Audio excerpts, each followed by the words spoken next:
diving for it. It's the second fumble recovery of the day for the Hawks. That's what big time players do.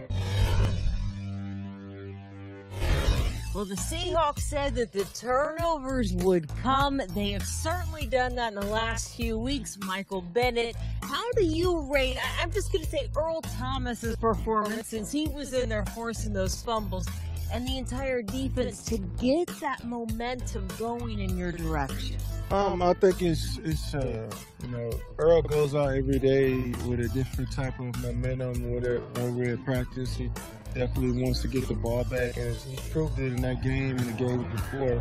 I mean, his effort to get the ball back, just in the huddle, he was talking about, man, I'm about to force a fumble, and he actually did it. So I was like, wow, that's amazing. But I think that we really focus on getting the ball back and trying to stop the run this week.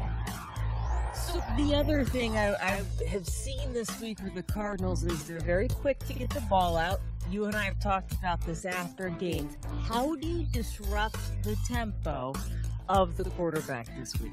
I think it starts with us stopping the run and being able to get them in the downs where they have to throw the ball deep and not give them where they stay in their offense and they do the things that they usually do.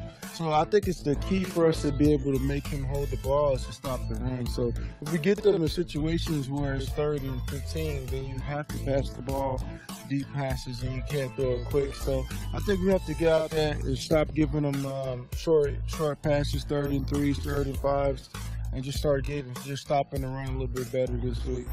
So I'm curious because Drew Stanton was not the starting quarterback for the Cardinals at the beginning of the year.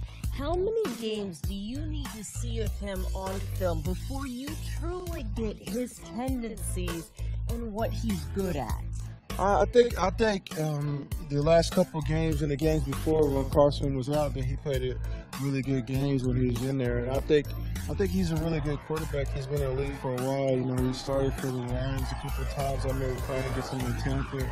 And now that he's trying to get his tendencies, it's a little tricky, but, you can find little key things that I want to mention on TV. But, some things that we're looking and trying to see if it stays the same. But I think overall he's a good quarterback, and that's a really good team. The defense is outstanding, and then they have a great running back, and Larry Fitzgerald's already in Hall of Fame already, so it's a good team.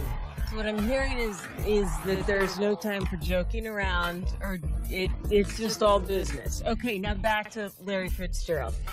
I would be so surprised if I saw you in coverage on Larry Fitzgerald, but I know you understand how good he is as a receiver. He's playing hurt this week, if he can play at all.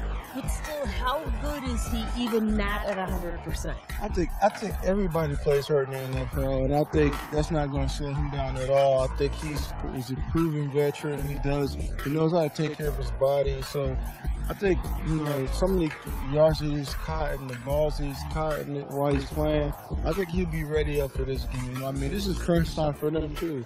We haven't had a lot of division games, and everybody's starting right now at this last little stretch. So I think he's going to be focused and he's going to be ready to play. So I think he's going to challenge us, but I think we got the people to challenge him. Whether it's Sterling Simon, whether it's Maxwell, or whether it's Richard Sherman. I think we got the guys that match up with him. But we can't forget Michael Floyd either. He's done a great job out there too. So they have a lot of weapons.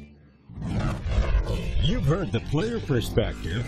Coming up on Seahawks All Access, we get Warren Moon's take on how the Hawks will attack the NFC West leaders.